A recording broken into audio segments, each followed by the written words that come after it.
Good afternoon and welcome to Second Chance. Second Chance is a weekly talk show that examines a wide range of social issues and seeks to inspire physical, emotional, social, and spiritual healing, believing that God is a God of second chances. And through faith, all things are possible. Second Chance airs live each week from the beautiful campus of Oakwood University and features real people with real issues and offers real answers. And now, here's your host, Kenneth Anderson.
Good afternoon and welcome to the Second Chance radio broadcast. I am delighted to be here with you on this beautiful Sunday afternoon. You know, I'm saying beautiful because some of you may be looking out of your windows right now and saying, what's beautiful about this day? Because maybe it's overcast, maybe it's raining, maybe it's doing something unusual in your area today. What I'm truly talking about is the blessing of having the sunshine of the Spirit of God in our lives. However you choose to define that experience, I would hope that all of us find something bigger than ourselves in order to understand the context in which we experience our own humanity and our intersections with other people's lives. That's a little bit of the DEI in me coming out at the very start of the broadcast today. And I honor the role that I play here in the city as the Diversity, Equity, Inclusion Officer for our city.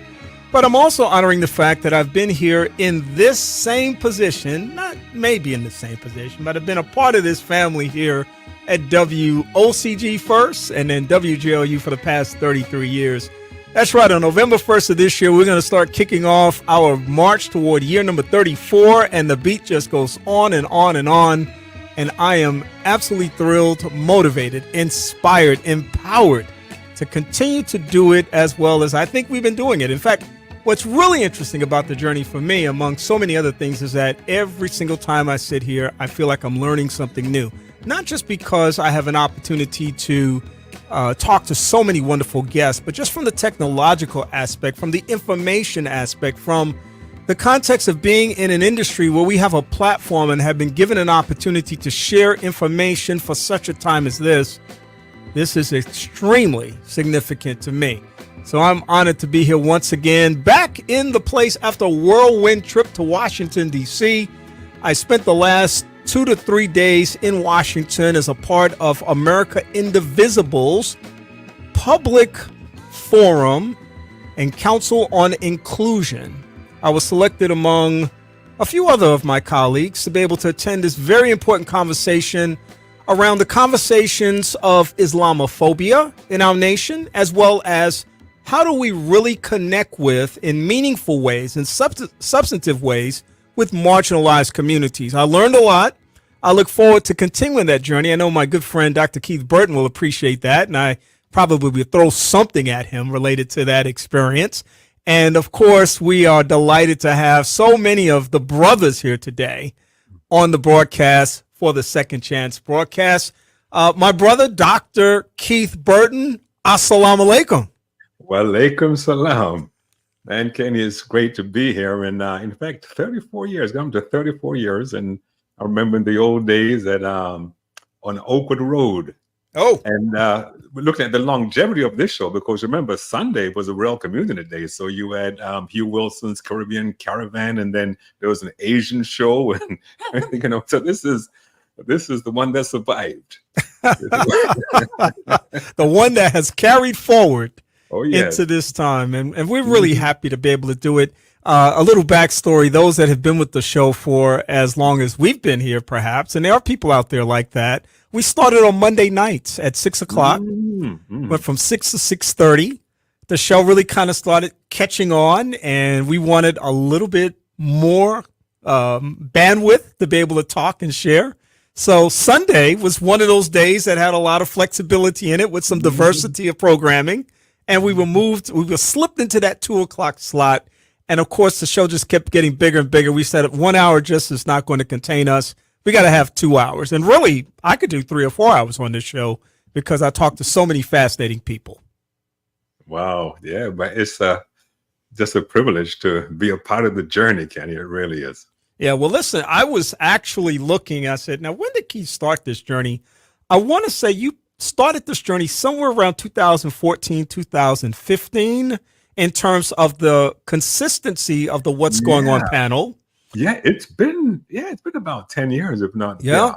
It's been, between 8 to 10 years. It's been about, because I was an occasional guest, and then right. We would bring you from time. You reeled me in. Listen, I was always, it's interesting. I'm glad you said that. I was always respectful of your acumen and your intellect, and the fact that you were uniquely positioned in the roles that you were playing. And I said, this guy's, he's pastoring, he's teaching, he's writing, he's doing he's training, he's doing all of these things. I can only bring him on every now and then. But then you came on and then declared in your presentation, I gotta be here more. So I just took the liberty of saying, man, you got to join my team, and you answered the call, and I really appreciate that. Well, it's a privilege. This is one of the high points of my week when I'm on. Mm-hmm. Yes, indeed. I wanted to let people know, because I actually put down formal introductions today, because a lot of people don't always know and appreciate the depth of experience that my esteemed colleagues have when they're talking. They wax eloquently. There's no question about that. But one of the things that always distinguish this show from some of the other talking head shows out there, whether, we're widely known or not widely known, is because these guys really have a deep well of knowledge. And that's what they do. That's who they are. And I just wanted to say that Dr. Burton is a member of the graduate faculty at Avant Health University. He previously served as the founding director of the Center for Adventist Muslim Relations at Oakwood University. And I still count that as one of the great points in my life where I saw that happen. And I was like, wow, now this is transformational. This is something unique. And I really valued that. And as chair of the Peace and Social Justice Program at Claremont Lincoln University, he holds a Doctor of Philosophy and Religious Studies and Classical Rhetorical Theory from Northwestern University. He's been an editorial contributor for HuffPost, a publication that I enjoyed reading so often in the past, publishing in the areas of social justice, Afro-diasporic, religion and Black culture. He serves on the advisory boards of Adventist Peace Fellowship and the Institute for Pastoral Community Engagement, and on and on and on. I'm just so honored to have you here, my brother. My brother. Yes, sir. Dr. Fred Greene is here today. And Fred, I'm going to take just a short point of privilege here to extend, once again, my deepest condolences and prayers on the loss of your brother, Tony. The idea that Tony, of course, as a brother meant something to you, but Tony meant something to me as a friend and a former Oakwood colleague. And so I just wanted to extend my condolences to you on that. And thank you, Kenny. What I'll tell you is I actually am in his office in Grand Rapids, And yes, we did just bury him and funeralize him on Monday. And let me just say a word about that, if I could. Anthony, as you know, was an attorney, of course, and spent 30 years here in Grand Rapids. And what was the most amazing thing that came out in the service was he was a phenomenal, courageous warrior for justice. And he didn't really care whether or not you were rich or poor, black or white, whether or not you were an immigrant or an American, whoever you were. If you needed help, if you needed his services, he was willing to provide them. And he was known in the community and respected in the community as a warrior for justice. And so, yes, we did just lay him to rest. And I appreciate, Kenny, your condolences. I know you knew him also. And a lot of people, of course, in the Oakwood area, Huntsville area, knew him likewise. Yeah, I've really valued our friendship over the years and always look forward to those opportunities to share a few moments during homecoming and some other kinds of special occasions. So we, again, extend our deepest condolences to you and your family during this time of transition and reflection.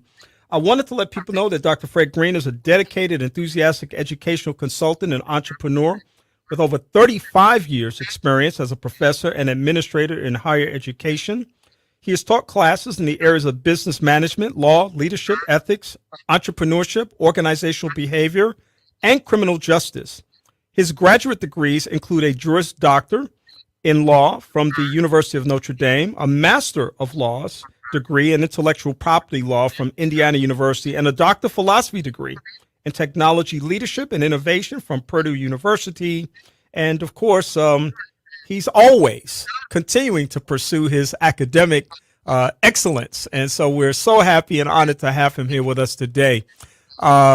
Dr. Greene, my friend Fred, I'm hearing a little bit of a blowback of some type, and maybe it's because when I'm talking, you may need to be on mute, and then when you need to talk, you can come off of mute. That might make that a little bit better, but it's a little bit of a blowback, right? Yeah, there it is. I think it's gone. Yeah, it's gone now. So just keep it on mute when I'm talking or somebody else is talking, and then when you need to talk, just come on in and unmute yourself. That's perfect.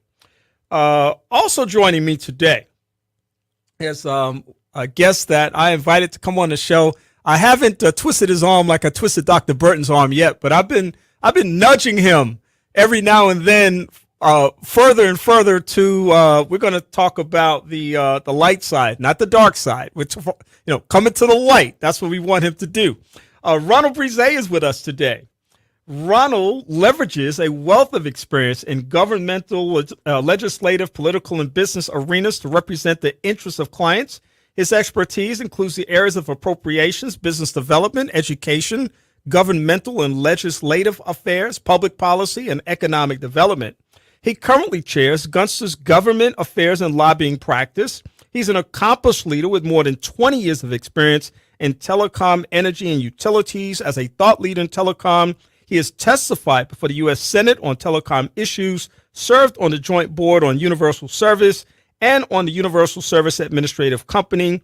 Ronald served in the Florida House of Representatives from 2006 to 2010. He served as Democratic whip and vice chair of the Florida Conference of Black State Legislators. And Ronald, I'm just so happy that you've been able to, in your also busy and hectic schedule, take just a few moments with me on today. How are you doing, my brother? I'm doing very well. Pleasure to be here with all of you today, and look forward to our conversation. And I got Dr. Greene, my condolences to you as well.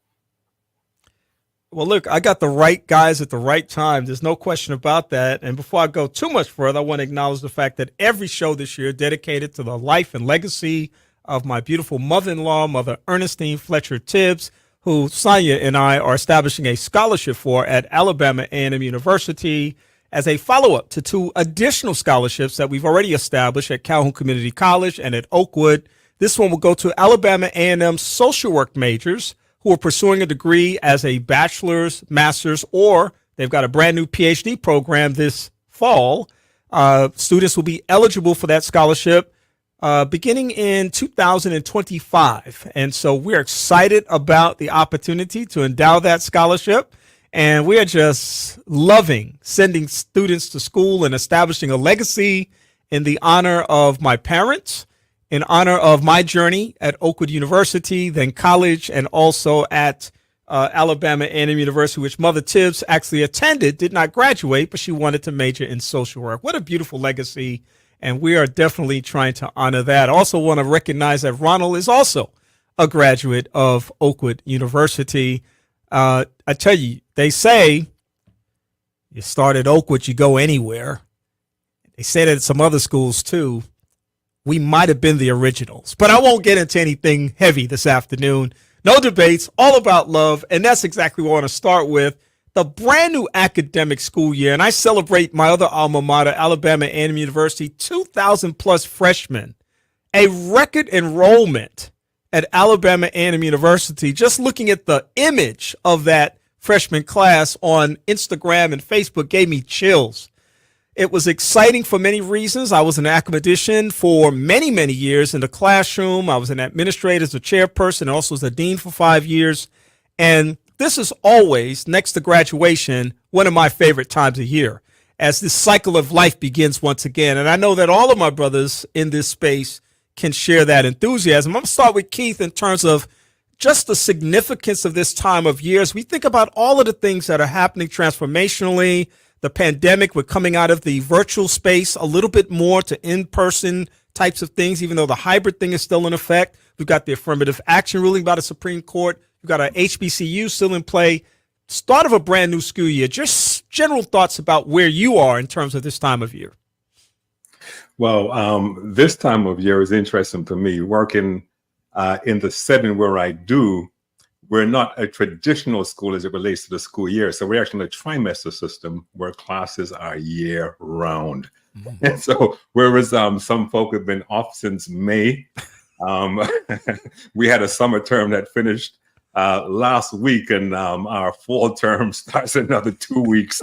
And so we're a year-round school. But even as I think about the way my school is done here, actually, I reflect on the system in general, because, you know, the system that we have was based on the agricultural cycle, where folk would go home in the summers to help their parents out. And of course, a number of countries are saying that we need to change the system. A number have changed the system, particularly in Asia, you know, South Korea, Japan, Russia. They have year-round school, and the breaks are shorter. Maybe they have more breaks, but shorter breaks, 1 to 2 weeks. They say that helps retention, you know. But even as the excitement is in the air for some, I'm thinking about how it's here in Florida, and of course, Congressman Brise could probably talk more about this, because particularly the new school here, which was one of the premier liberal arts school, the governor has appointed his goons to run the show down there, and many of the students have not returned. In fact, he's turned to some sort of jock school, giving away more academic scholarships than the University of Central Florida.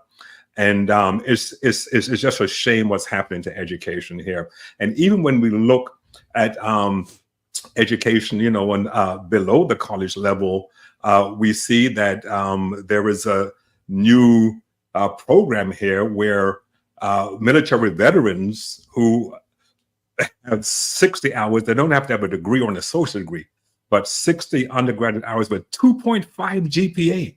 Mm. If they can pass a certain exam, then they get to teach our students, you know. And so it's a little fearful what's taking place here. And I'm not saying that a person who has not graduated doesn't have the ability to teach, but the chances are they're probably not going to be as prepared as those who have gone through the educational training, you know, and know the various theories of learning, etc. And so we're really taking some huge steps backwards here in Florida. So even though, you know, it's exciting to meet students who will be embarking on their graduate careers 2 weeks' time when classes start here, I'm concerned about the wider field here in Florida, where things seem to be going backwards. Yeah, that's a great segue. We do have Ronald Brise here who can speak to that, or I'm saying speak to it from the perspective of his own perspective and his unique, I would say, multifaceted, multidimensional experience, both in the legislature, but now in a different capacity. What we're seeing around the nation and what we're feeling, even in some parts around the world, is that Florida has really done as much as it could and is invested and committed to doing more to roll back the advances and the progress that has been made in education over the years.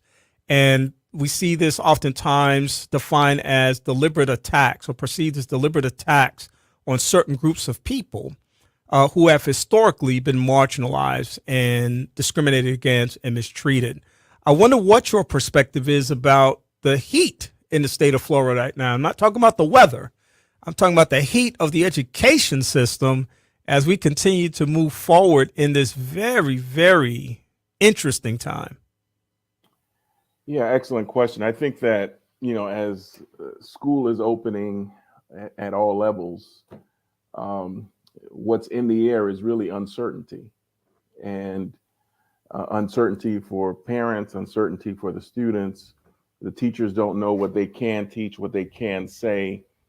There are even courses that, like the AP psychology course, for example, that, school districts are still trying to figure out if they can or they should, even though the Department of Education has now said, they can teach the classes in their entirety.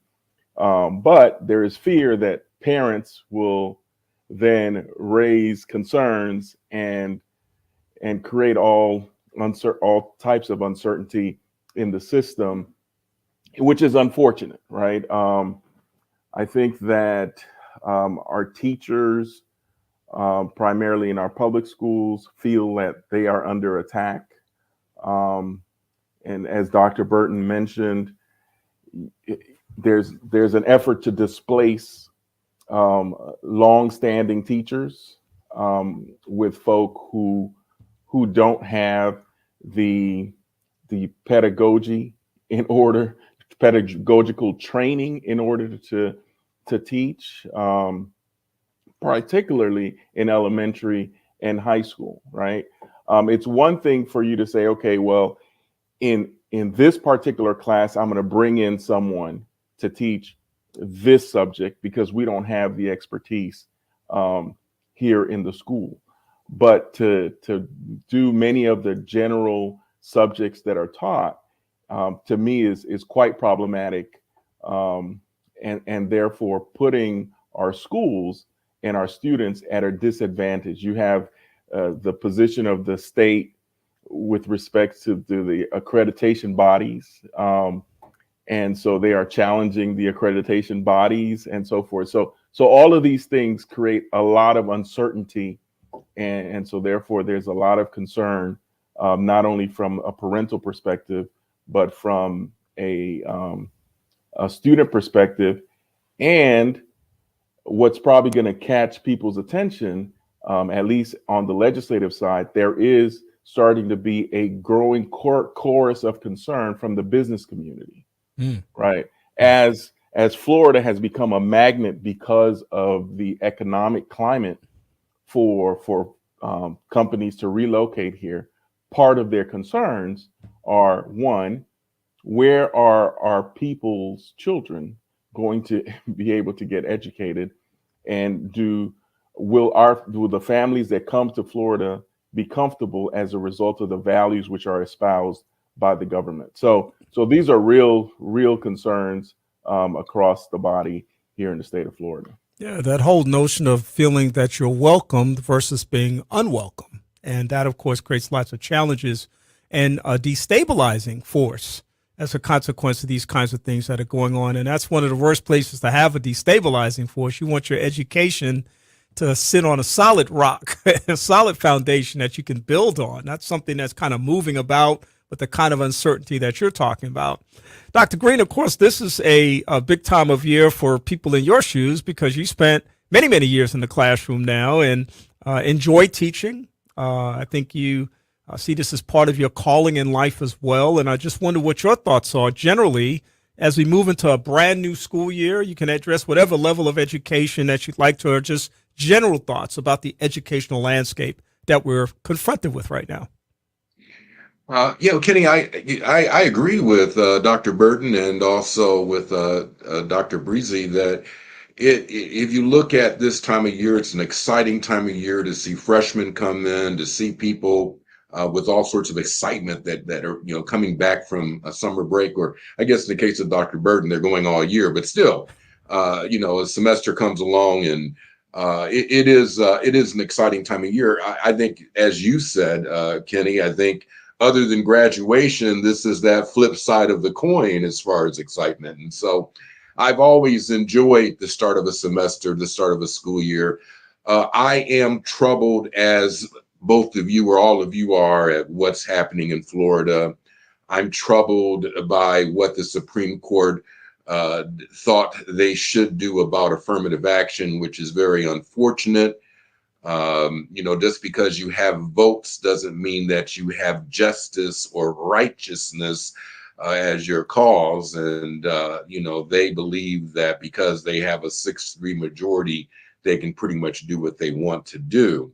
And that does not sit well with me. But I believe that, notwithstanding some of the problems and difficulties, that we'll find a way. We always have found a way, and we will find a way to make it where we have to go going forward. So it is an exciting time. So I agree with that sentiment. Yeah, I'm very excited. It's kind of a rebirth for me in many ways. I was pulled away from the classroom when I took the job full time with the city. And if I want to go a little bit further back, I was actually pulled out of the classroom when I became an administrator. And I realized that after 10 years of administration and higher education, my first love and my first commitment was still the classroom. That's where I really thrive, and that's where I really wanted to be. And, the suits, as people might call us as administrators, are doing valuable and important things. But for me, the action is in the classroom. It's that challenge that I'm faced with every single day, working at Calhoun Community College, where the average age of the student was somewhere between 26 and 28 years old. People who are coming in with lived experiences and a tremendous opportunity for not just them to grow and learn, but for me to grow and learn. And that was my experience for the 16 years that I spent at Calhoun, in addition to many, many other years that I spent at Oakwood and UAH and Athens State. Have had the privilege of teaching at all of those schools. And so one of my future goals, I'll even say the near future, is to pick up an adjunct class from time to time and continue to sharpen my tools. So this is a great time of year for me, but I also acknowledge all the challenges that we're facing. And also want to say that 44 states, the reason that this conversation is so relevant, 44 states have these legislative challenges in effect right now, to one extent or another. So I pile on Florida. There's no question about it, and I'm justified in doing that.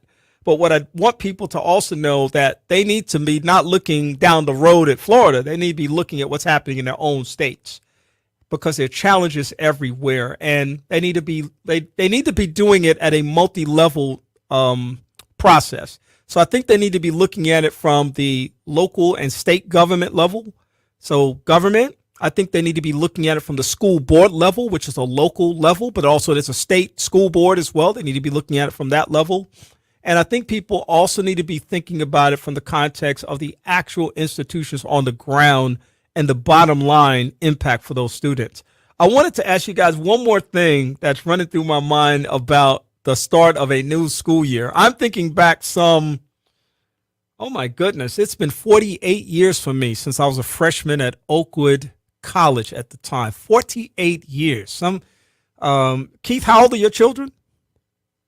As my children are 29 and 33. That kind of contextualizes the old guy here. Yeah. But so 48 years ago as a freshman, do you know what I remember most about that? And there was a great time, great experiences. But the thing I remember most about that, as I'm reflecting on that now, is how little I knew. How little I knew. I came in with a lot of enthusiasm, excitement, ready to take on the world, whatever challenges that they're faced. But 48 years later, I've lived life and I've had experiences. And I now fully understand and appreciate how little I knew 48 years ago.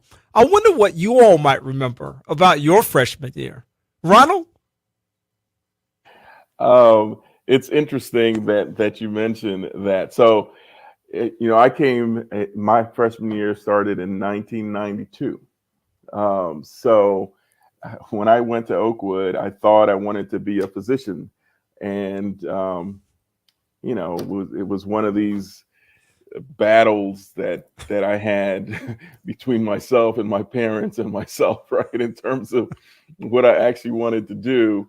And your case in point in terms of when I look back, how much I didn't know and the decisions that I made along the way that impacted my path. And so if there are students out there that are listening, be flexible and be open to opportunities that come to you that may be outside of the box that you're thinking.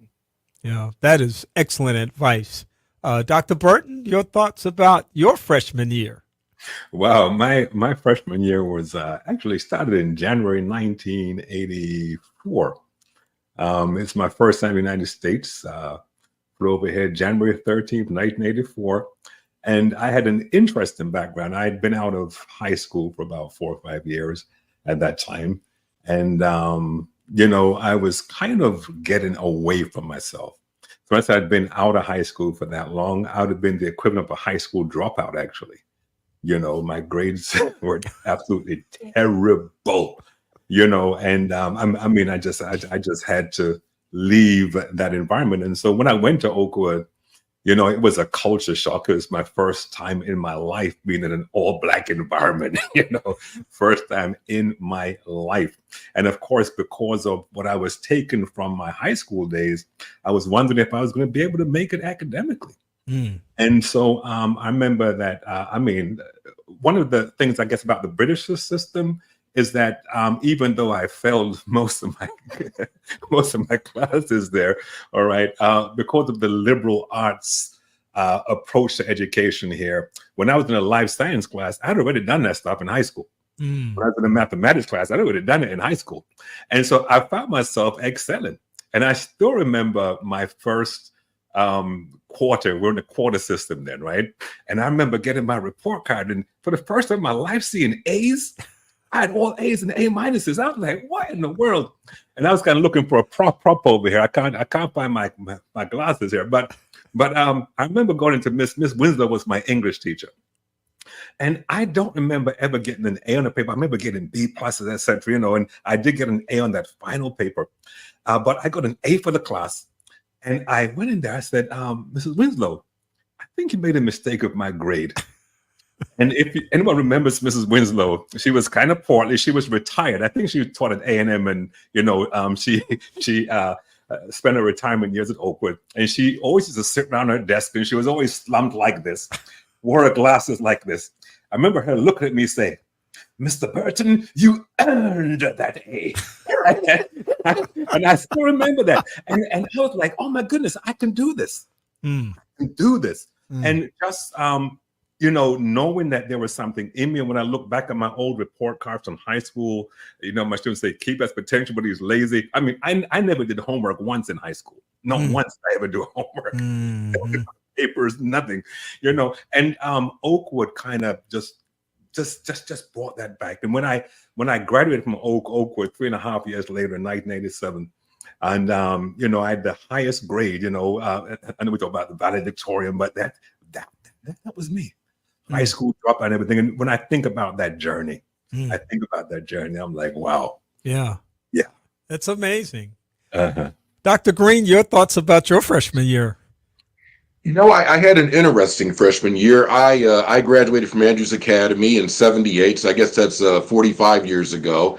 I spent my first 2 quarters, we were in the quarter system, at Andrews. And because my senior year there, I'd worked on the student movement newspaper, I actually started as an advertising manager of the student movement paper. So I spent 2 quarters at Andrews. My sister was at Oakwood, and you remember Crystal, obviously, Kenny, she was at Oakwood. And I transferred my 3rd quarter to Oakwood and arrived on campus. 2 weeks later, I ran for Spreading Oak editor and won. And my sister would tell you that was because of all her senior friends that voted for me. Okay, that's probably true. But I ran under the pledge of producing a weekly newspaper. And Kenny, you were a part of that. I actually did produce a weekly newspaper the following year. Well, for 2 quarters, we did produce 14 papers. So I don't know, I came to college really ready. Now, truth be told, though, I loved extracurricular activities. I loved the student movement, the spreading oak, etc. Did not study like I should have. I was happy just to slide by and, get whatever grade I could get. And not because I couldn't do better, but because I was so involved in student activities. And I tell a lot of college students now, it's like, hey, balance things out. Sure, do your extracurricular activities, but make sure you do your studies too. Hey, have your fun, but remember you have 4 years worth of partying to do. Spread it out over 4 years. Don't do it all your first year, So, college was really a very exciting and fun time for me. And I try to advise students to do the right and make the right choices today. It's really a remarkable journey when you think about it. And when you think about within this group here, you think about all of the things that we've experienced in academia on the side of being students, on the side of being, educators. It's just really, I think, one of the most important things that we have in life, and one of the most treasured opportunities that we all should take as much advantage of as possible. It's a costly proposition, but it yields tremendous benefits. And of course, the more you learn, the more you can earn as a general theme. And the investment in education and lifelong learning, I should say, because even if you're not registered for a course, lifelong learning is extremely important in terms of understanding and navigating the world that we're in. And Fred mentioned my days with the Spreading Oak. That's how I got to know Fred so well. And that was a lot of fun working on that paper with you and getting to know you and seeing you. Fred was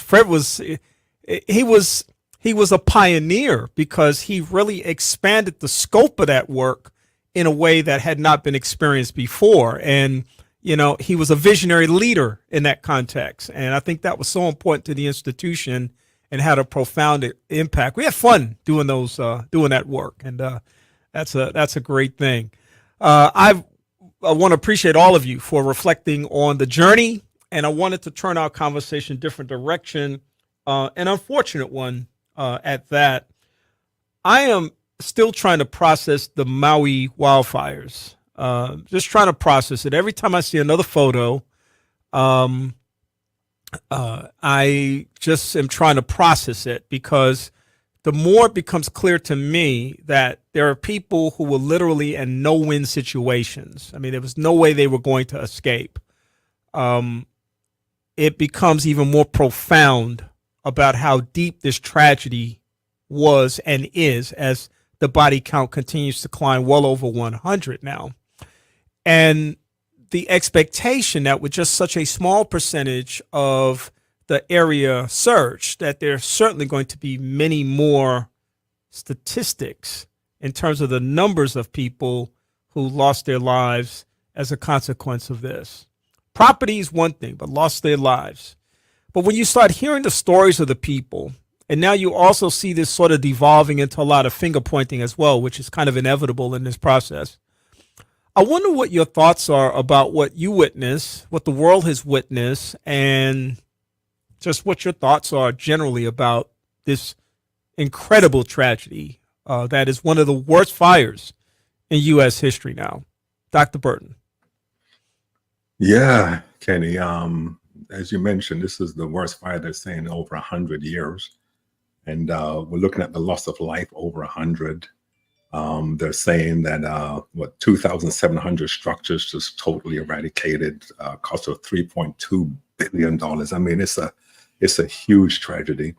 And of course, while this is taking place, there are still people questioning whether global warming is real, And we know, even though they really don't know what the actual cause of the disaster is, but they're saying that it was like a code red, in a sense that everything was set for something like this to happen, with this huge drought, low humidity, etc.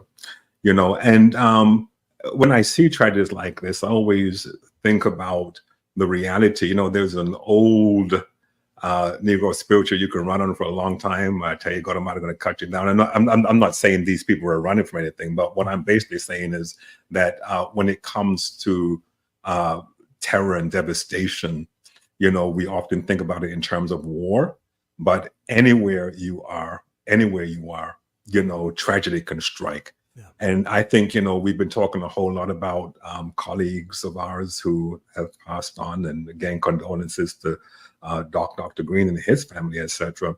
But we look at communities also that sometimes, are afflicted in ways that we don't really expect in certain areas, And with me, when I see things like this, I think about the kingdom, really, and I wonder, of course, when it comes to faith, people channel their faith different ways. But what gives me hope, is the promise of a day when things like this will no longer happen. And so I think about this, and we're basically helpless, and we say our help with all of our technology. The fires up to last week, Wednesday, Thursday, they were still burning. So even with all the technology that we have, we're still unable to calm, some things, and we have limited control. And when I see things like this, even if my heart goes out for those who are suffering, for those who will have to rebuild, and our memories are so short that in a year or two we may even forget that this happened while people are still homeless, etc. And so things like this help me to yearn for the kingdom even more. Yeah, that last point you made just caught my attention, because you're absolutely right. And I think it also speaks to the fact that, in my mind, even though we've had tragedies for many, many years and throughout history, when people say unprecedented now, it's almost like that you're looking for another word that even transcends unprecedented, because it does feel different. At least to me, it does. It feels different. Maybe the regularity, maybe the intensity, the severity. I mean, all of those factors play into that role. And it's very interesting, Ronald, because legislatures are literally debating this climate debate situation. Global warming, is it a fallacy? Is it legitimate? Is it something worth states and the feds putting money into? You have literal governments debating over these things, even at the lower levels. You've got lobbyists pushing back against these things and all that kind of stuff going on. I generally want to hear from you from that perspective, what your thoughts are about the Maui fire, but just the whole notion of the global warming and that conversation. Sure. And that's, first of all, my heart goes out to all the families that have been affected, not only in terms of life, but also you think about wealth, right? You think about familial wealth, and you have properties that have been there for over 100 years, and that sense of community that is almost instantly lost.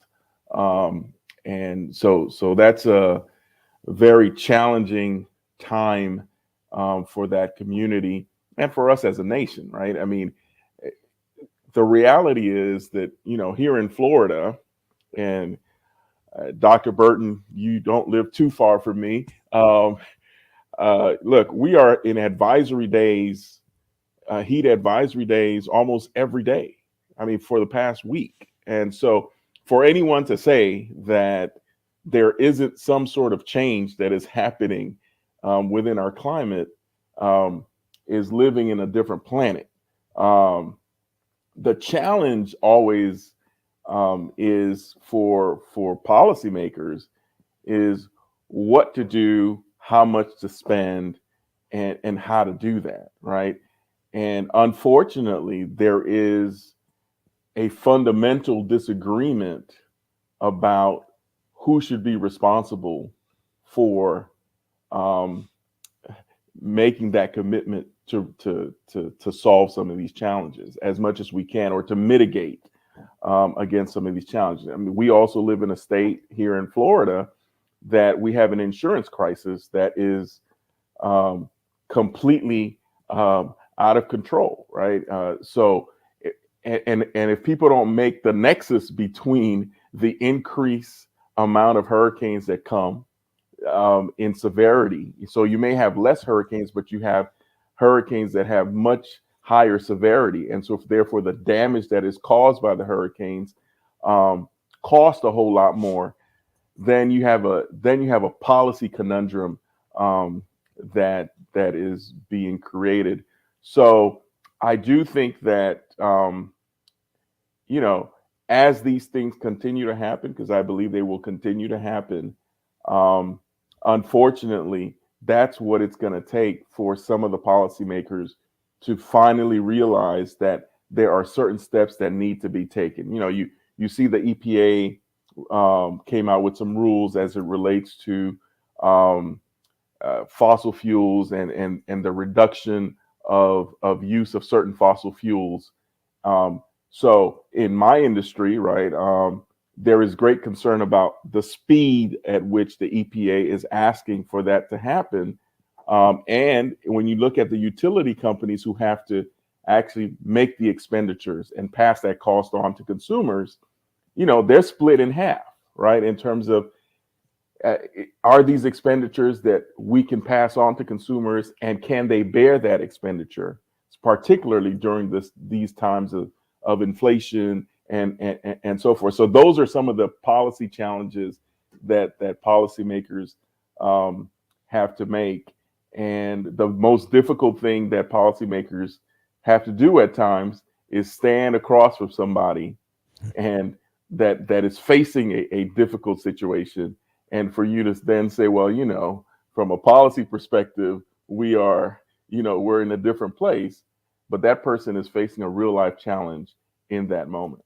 Yeah, it's a complex thing. I can see that all the time. I don't think this is something we can simply say, yeah, global warming is real, let's do this, that, or the other, because there's so many intersections in terms of our lives and how these things are actually manifested. But anybody, as you said, that looks up and says, nothing is different, it's just things that are happening is out of their mind as far as I'm concerned. And the proof for me is something like this. So Phoenix, I think everybody heard about the Phoenix record-setting heat wave, 31 consecutive days, not at 100 degrees or above, but at 110 degrees and above, 31 consecutive days. The previous record was 18 days. So it doubled, almost doubled the previous record.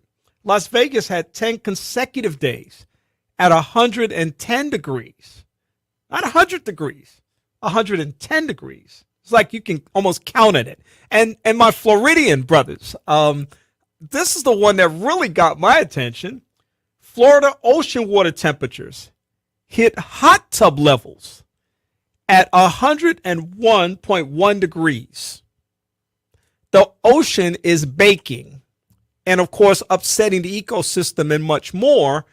And again, people that say, oh, that's Florida, that's, not my issue, need to understand, again, the symbiotic relationship that we all have and that we're interconnected, and the fact that what affects one area will affect another area because we draw from those areas things that support life everywhere.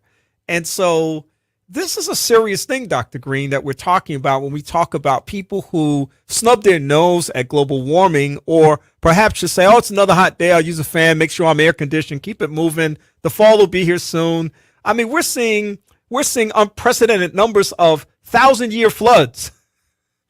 Not just 1,000-year flood, we're seeing unprecedented numbers of them happening, 500-year floods, 100-year floods. They're just relentlessly happening.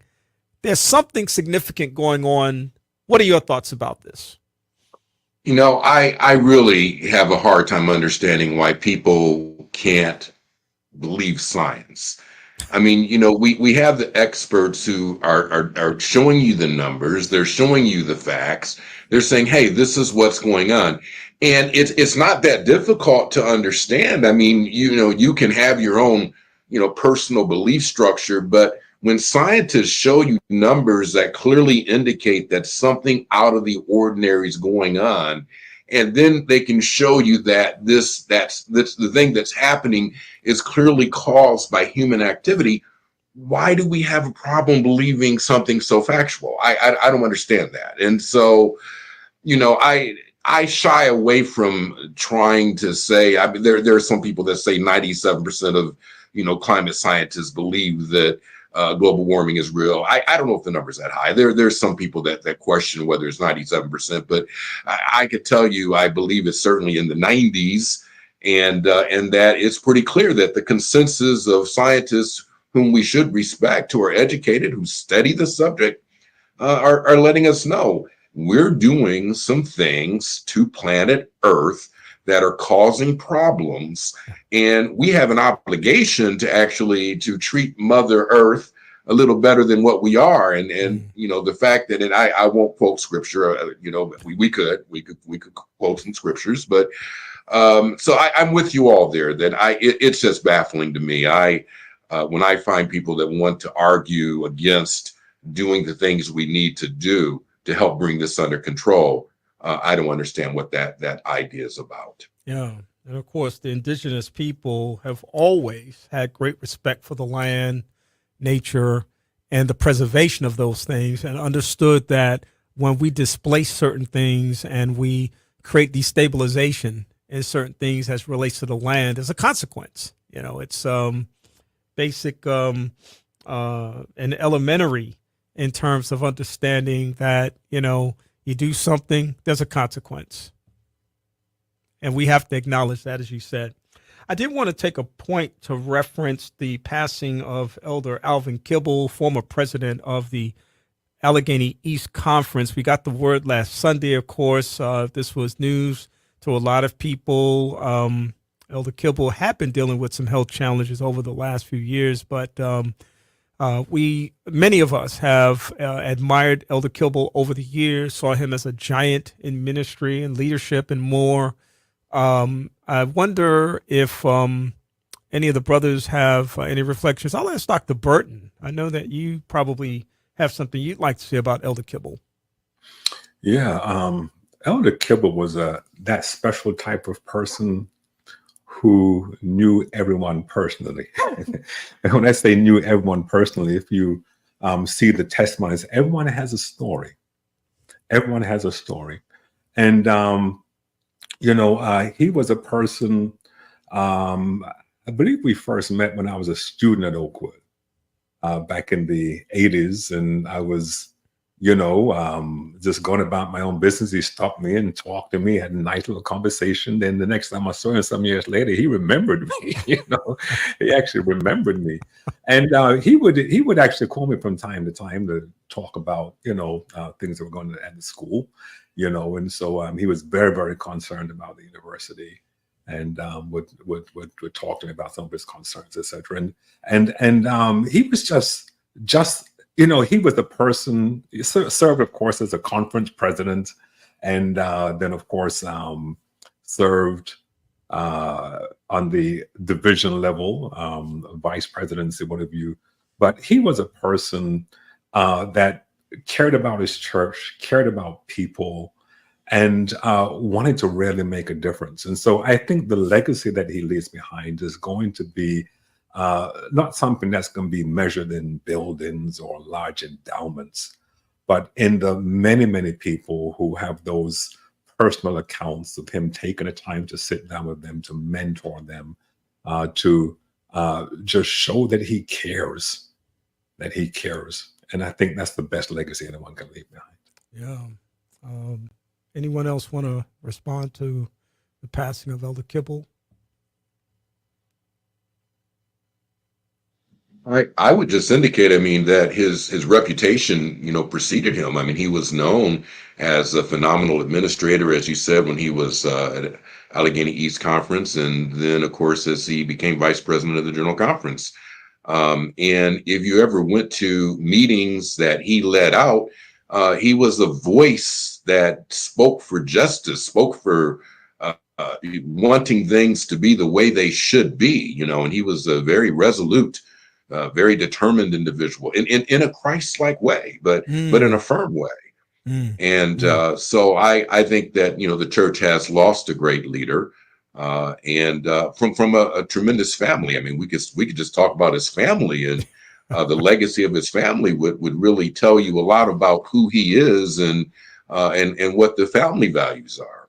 Yeah, that's powerful indeed. I wanted to, just before we make a transition here, and of course, we're going to talk about the Montgomery Brawl in just a few moments. I probably will wait to the other side of the break, but I wanted to acknowledge the passing of long-term music executive and Morehouse honorary degree recipient Clarence Avant, who passed on Sunday, August the 13th as well, peacefully at his home in Los Angeles. Clarence Avant was 92 years old. A few years ago, people did not know who Clarence Avant was until a Netflix documentary exposed just who he was. And boy, was he somebody.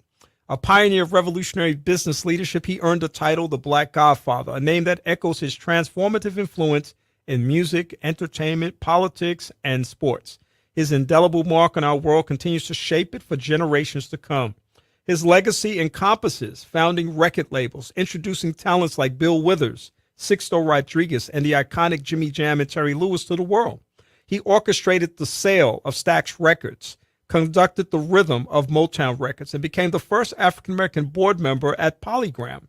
As chairman of Motown Records after its sale to Polygram, Avant continued to be a trailblazer in the entertainment industry. His legacy was celebrated with an induction into the Black and Rock Hall of Fame in 2021 and the prestigious Industry Icon Award at the Grammys. A lot of people also recall that Clarence Avant's wife, Jacqueline, was killed in her home doing a home invasion in December of 2022. And that was a very stunning event. They did catch the guy that did it. He's in jail now, serving life. But Clarence Avant, that documentary was phenomenal. You talk about 6 degrees of separation.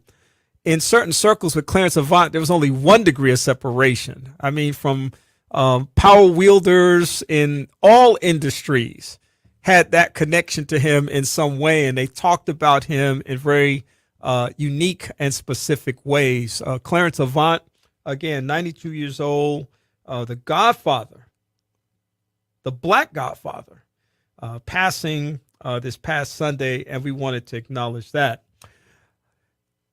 Gentlemen, there was a brawl about 200 miles away from where I'm at this very moment, about 2 weeks ago now.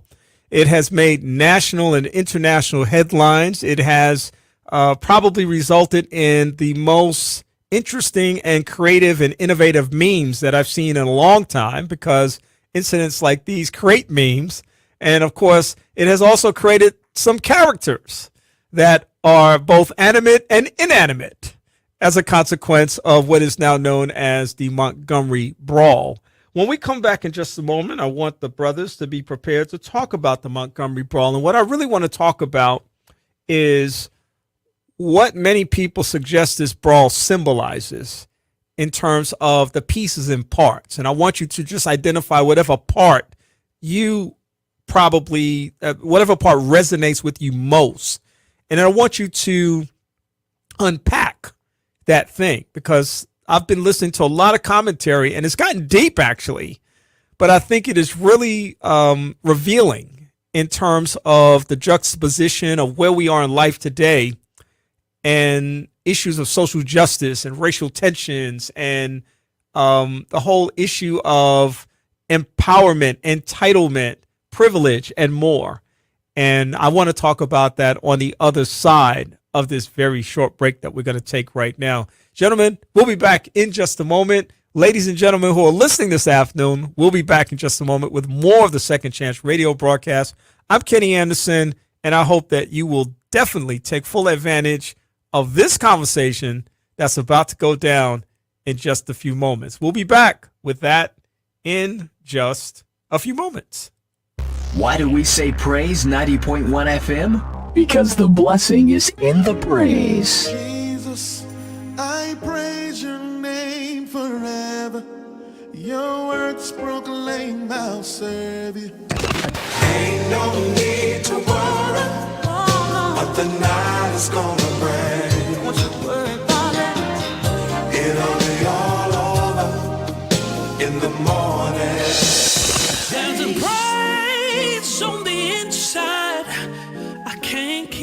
filling your day with songs of praise. We're Praise 90.1 FM.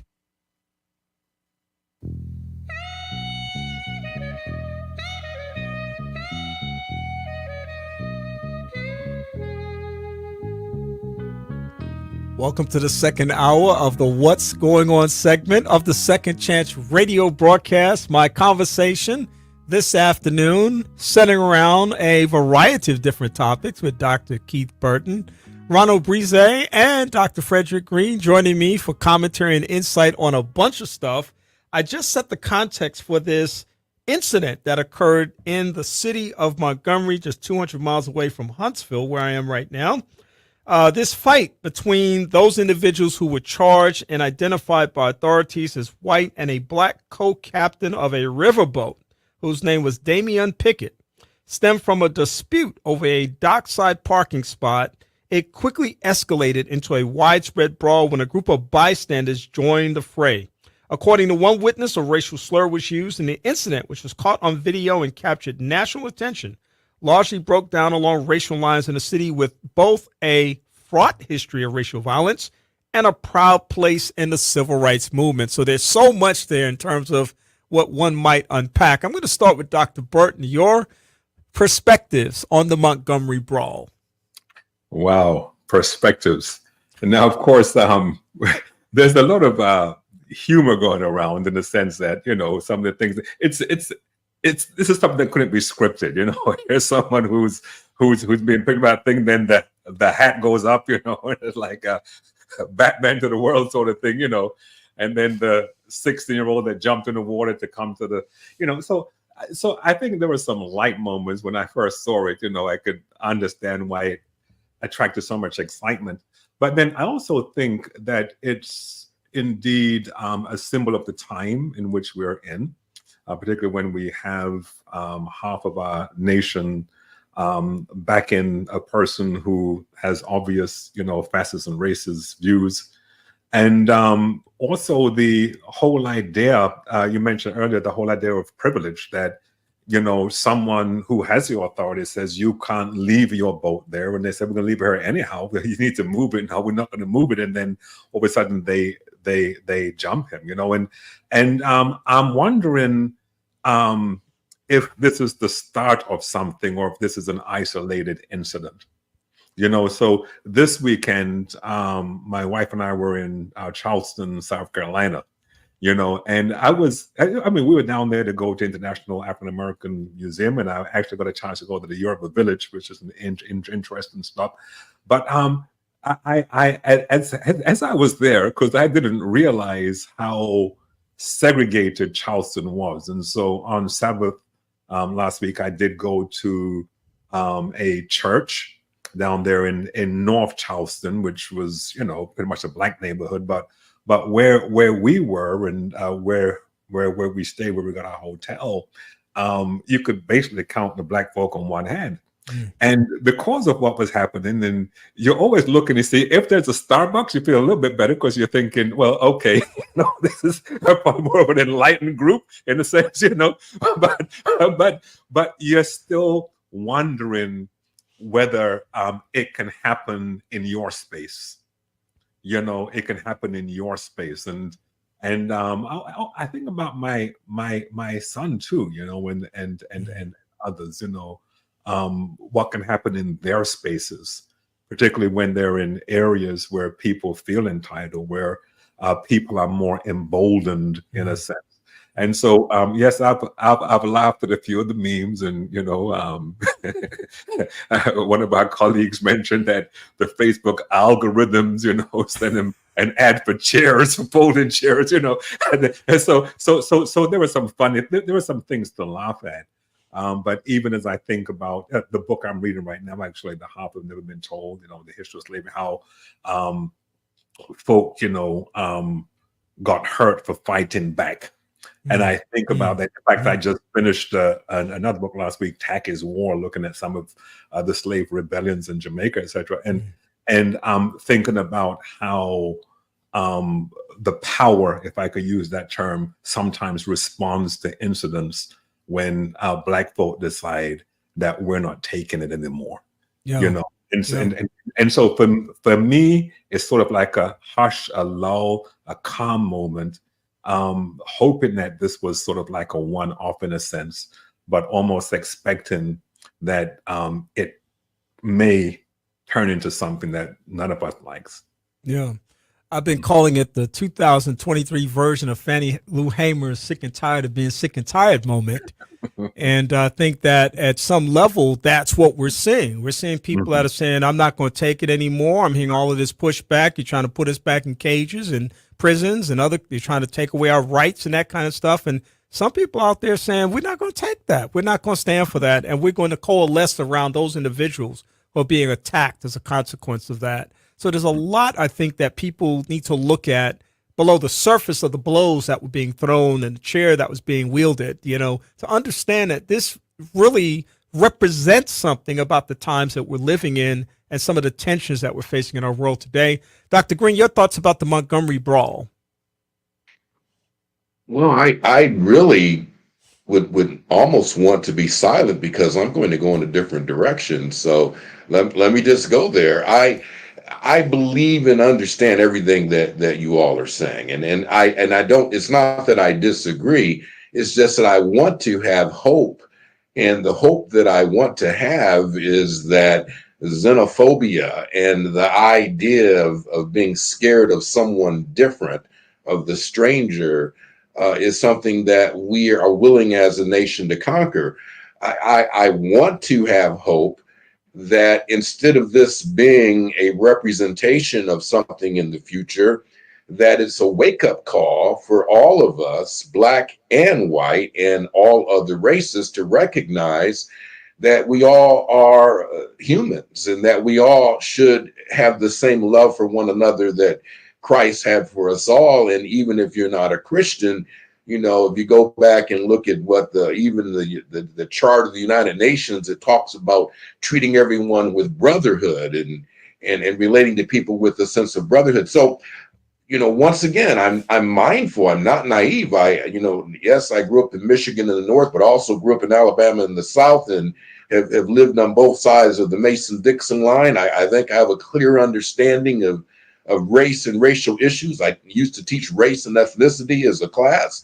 So I'm not naive, but I'm hopeful. And the hopefulness is that these sorts of manifestations of the differences that exist between us will awaken us all to recognize that we should start to think of ourselves as one people and start to recognize that going down this road of xenophobia. I'll call it that. I'm trying not to call it racism, even though that racism is a type of xenophobia. So to the extent that it's racism, it's that also. Now, I don't know, maybe I'm being overly optimistic. Maybe I'm being, the eternal optimist, but I would hope that this is more a wake-up call for all of us to realize, let's not go down that road. Let's try to chart a different path. Yeah. And so everything you said is interesting. I don't disagree with anything you said. I actually agree with what you say. So your point of difference is really, I think, an extension of the conversation that kind of deepens the conversation beyond just what people may feel emotionally on the surface. And I think that's important and valuable for people to do. And a lot will be, I think, determined by, in this specific case, about what direction things going. It will be determined by what happens with these legal cases that are now emerging from the process and how people choose to respond to those decisions that are made in those particular environments. Of course, Fred, you are a lawyer, so I'm sure you're looking at it also through a legal context, and we appreciate you being here. But we want to save your legal muscle for the Trump indictment in just a few minutes. So we'll move on to Ronald. Brise, tell me a little bit about what your thoughts are about the Montgomery Brawl, because I know you were watching it. You were probably developing your thoughts and ideas, and have no fear about what Fred says. Say whatever you need to say. No, I think that two ideas can exist at the same time, right? Yes. And I think that one, I am heartened that because there was a time when something like this could have happened and there would be no accountability. right? So at least there are steps towards accountability, and hopefully that will be exhibited equally across the board, right? Yeah. But I do think it also reflects, as Dr. Burton mentioned, a reflection of where we are as a nation. I think there's a lot of pent up tension that people have, and there's a lot of unease, unfortunately, that exists, and it's being fed on a daily basis by what we consume, right? And so these things are raising the temperature, and our blood is boiling, and so forth. But what was very interesting to me was the 16-year-old, right? Swimming to go support his brother. I mean, and I asked myself when I was 16. If I saw someone who I felt was being treated unfairly, would I have jumped in the water and gone and swam across to provide that support? So I am heartened by what that represents, right? That people in the generation that are after me are willing to roll up their sleeves and are willing to fight for what they believe is right, and they're willing to fight in a lot of different venues. So that to me was heartening.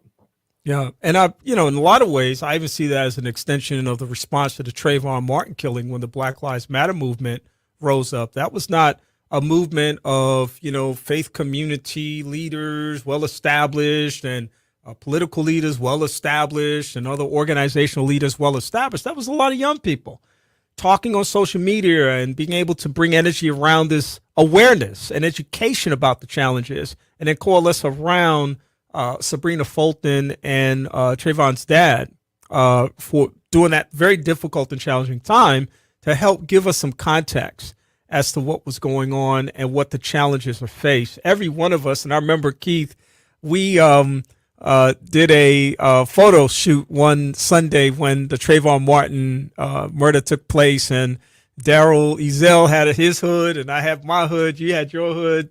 I post that picture on Facebook every now and then in solidarity with Trayvon and his mother Sabrina, who was here in Huntsville a few years ago for a special award, and we got a chance to interview her on the broadcast. So these are all rolling conversations and rolling events that we have to continue to be mindful of. I did mention that the former president has been indicted once again. People talk about indictment fatigue, Attorney Greene. I'm going to shift into your legal role right now. And the idea that we have this former president, 91 charges, 4 criminal cases, and there's a RICO charge involved. Now, I'm a big true crime person. So, I grew up in New York City, Lower Side of Manhattan, know a lot about the mafia.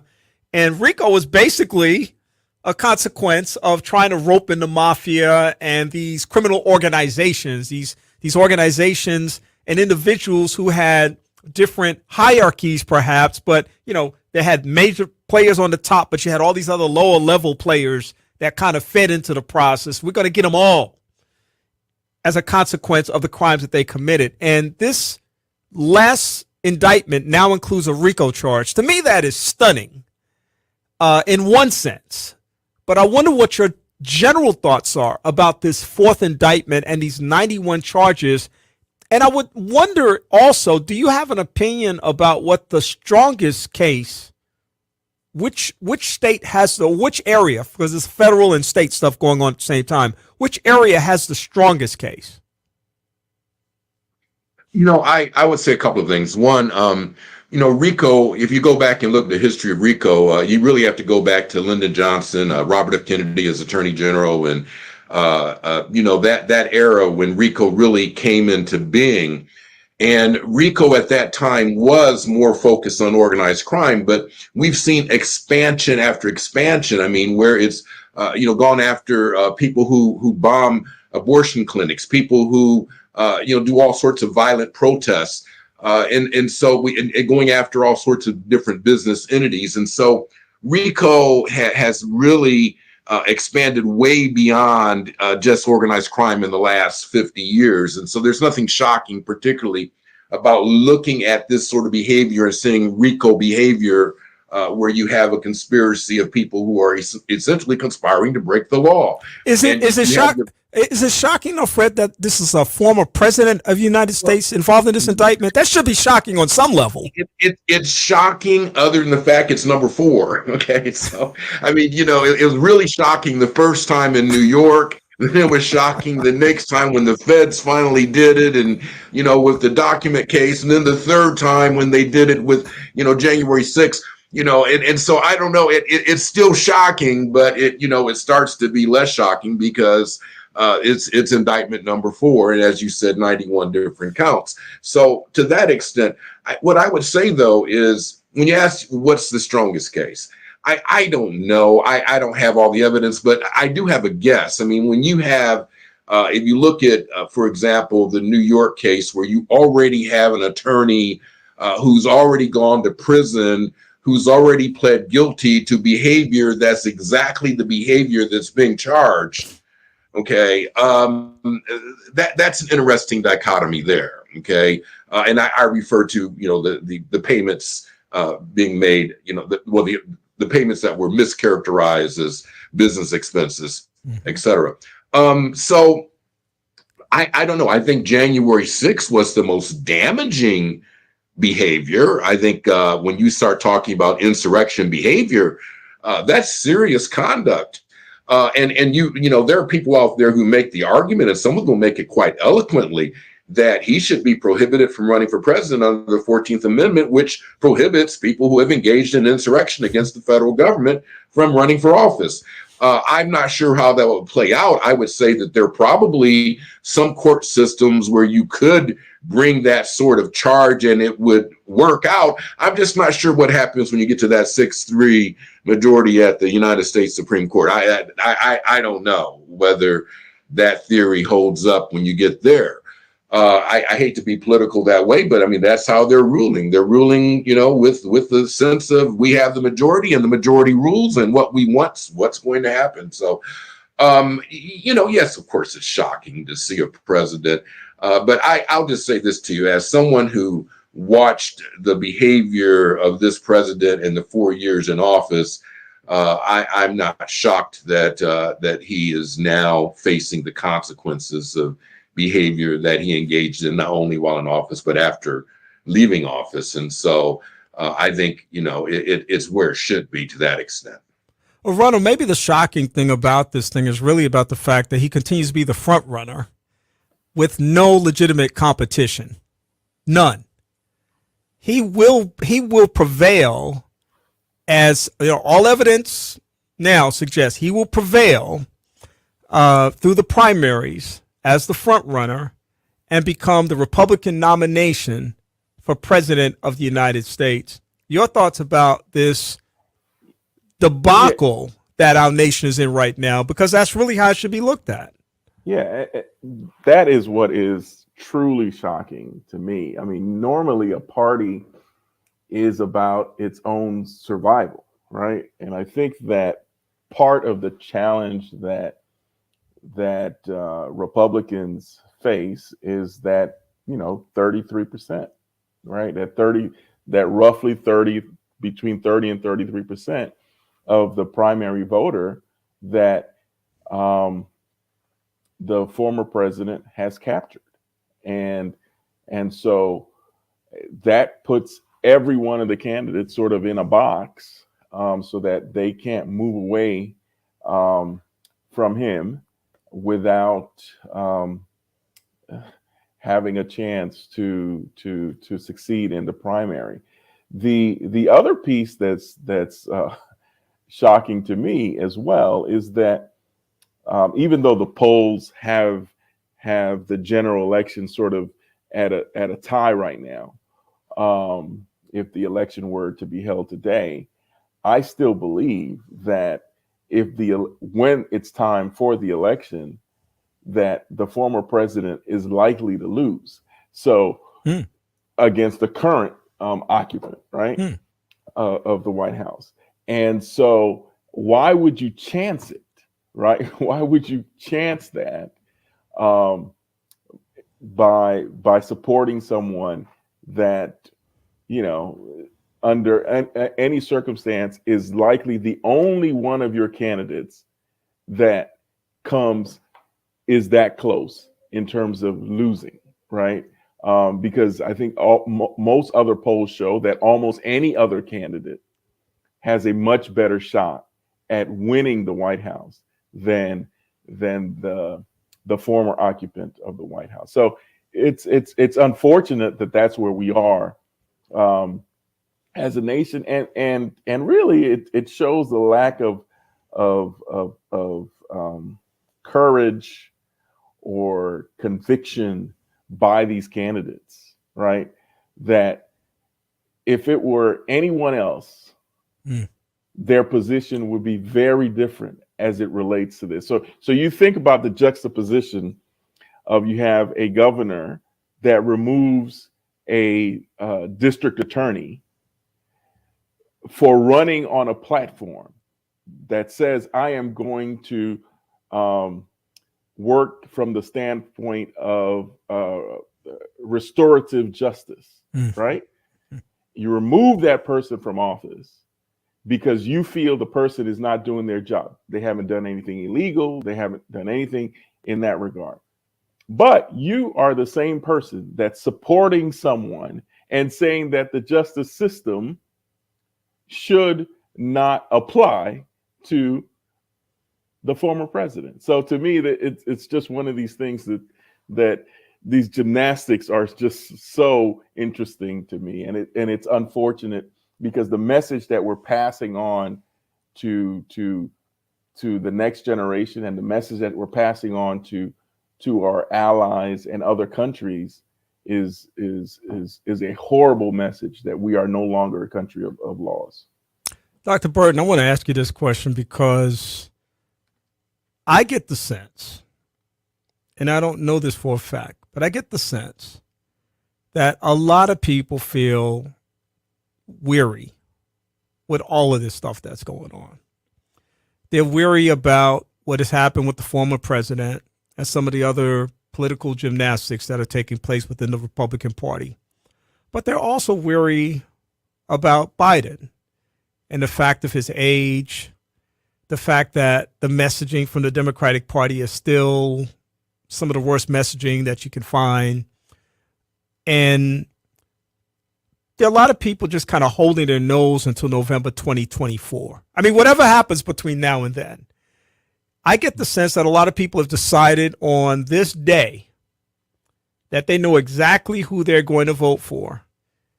And there's some people that are saying, I'm either going to vote, and there's some people that are saying, I'm not going to vote. I'm not going to pick the better, the greater of two evils, or the less of two evils. I'm not going to do that. What are your general thoughts about this whole process? Because to me, we've talked about destabilization earlier within the educational system, but through the January 6th insurrection until now, and then even before then, but until now, we've seen an ardent defense of the former president, and we now see him wearing literally Teflon as he marches towards gaining the nomination of his party. Well, this is something you should pitch to David if he were here. I know he'd love this one. Yeah, I would have had to tinge with a little bit of Biden too. But you speak about fatigue. I think there's fatigue on one side, on the left, but I think on the right, particularly the extreme right, there's a lot of energy. And it's the energy that's been building from the 1860s, from the Declaration of the Confederate States of America. And if we look at the reality, look at this in the backdrop of history, we speak about the end of the Civil War, but when Lee surrendered in Appomattox, there was never any any armistice. There was never any truce, So even when Andrew Johnson declared slavery to be over in 1866, he was the same one that sort of enabled the withdrawal of federal troops, etc. And so we have this long game. And so when we look at this whole Southern strategy, sometimes we look at it through the lens of Lee Atwater or going through Nixon, etc. But it's a deep strategy. And I think what we see here is, and I say this very tenderly, democracy at work. And the reason why I say that, when we look at democracy as one person, one vote, we have a significant portion of the population who still have this idea of the South rising again. And now the South is everything south of the Canadian border, right? And so this whole idea of the South rising again, and here is the person who's going to make it happen. And so forget, our religious sensibilities, Mike Pence or whomever, because this person is going to take us to where we need to go. We probably won't want him to be the deacon at our church, but we feel that he's going to allow us to probably get some more people on the Supreme Court. He's going to allow us to have other governors emboldened, so we can see that the democracy that we have is a democracy that sometimes will enable dictators and protect them legally. And so we are in this situation. If we could go back to the original question as it relates to the 4 charges against, or not the 4 charges, tons of charges, but the 4th case. 4 cases, right? yeah. When we look at this 4th case and we see this broad net that District Attorney Willis kind of cast out, and many people are saying that's a genius move because the others, they're targeting one thing, but she just cast this huge net, and there are many people who are involved, so why just go after the one person, right?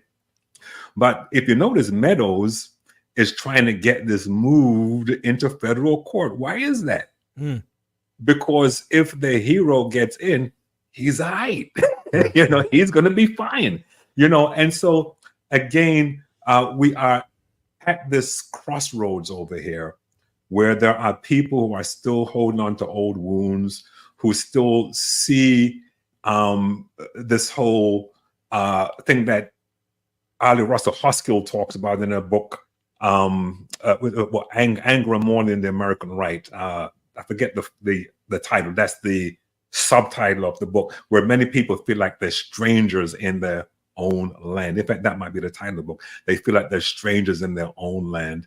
And I think when we see what's happening with Trump, he's basically the icon, the person who is going to allow so many to get their country back, to get their power back, even though they're the ones who've had the country, who've had the power all the time, but not the kind of power that they had pre-1863.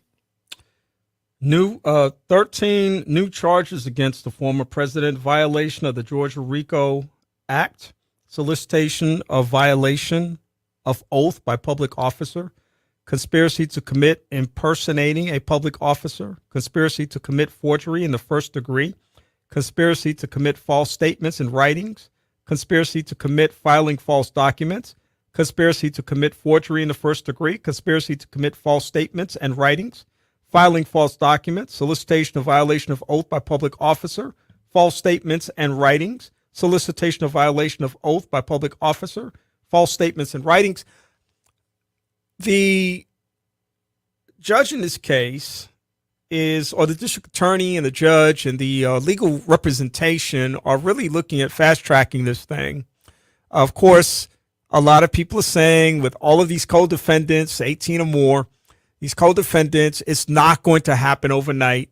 There's going to be delay after delay after delay, and that it's going to just kind of drag on. Of course, it's a state case, so he would not be able to pardon himself once this is adjudicated. But the reality is that this is part of that long game. This is a long part of the long game, and we'll just have to see where it lands.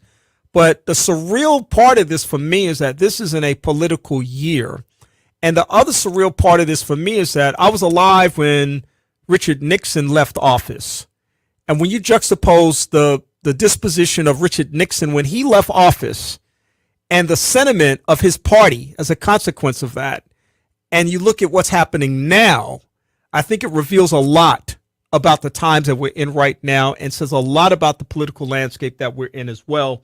And we'll just have to keep our eyes and ears open. And of course, this august group of gentlemen will be doing the same, and they'll be able to keep me in place, to be able to give me perspectives that I can understand and value and appreciate. I wanted to ask the question about Damar Hamlin. Of course, I'm still not down with the NFL. I'm still boycotting the NFL. Haven't watched the game now since Colin Kaepernick was blackballed from the NFL.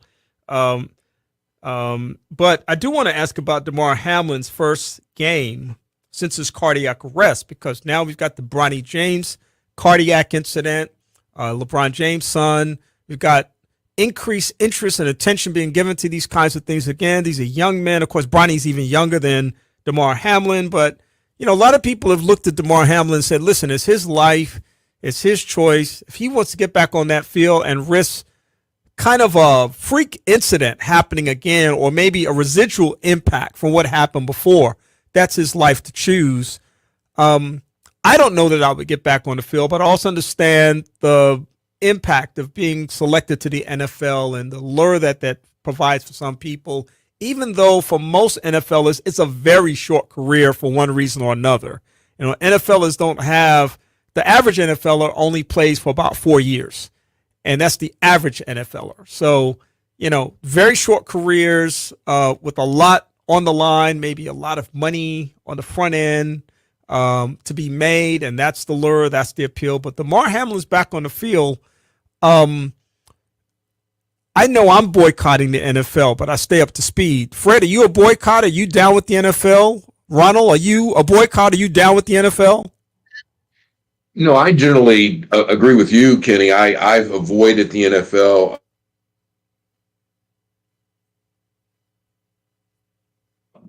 Sorry. I generally agree with you, Kenny, that since Colin Kaepernick, I have pretty much avoided watching NFL games. Now, I'll answer that question. That's the first question you asked. Yeah. Ronald? Yeah, so I've never been a huge NFL fan. I mean, I've never been a huge football fan, but I can't say that I boycotted it for that long of a time, right? I think I didn't watch during maybe 2 seasons, but now intermittently I may watch, right? So for the second question, those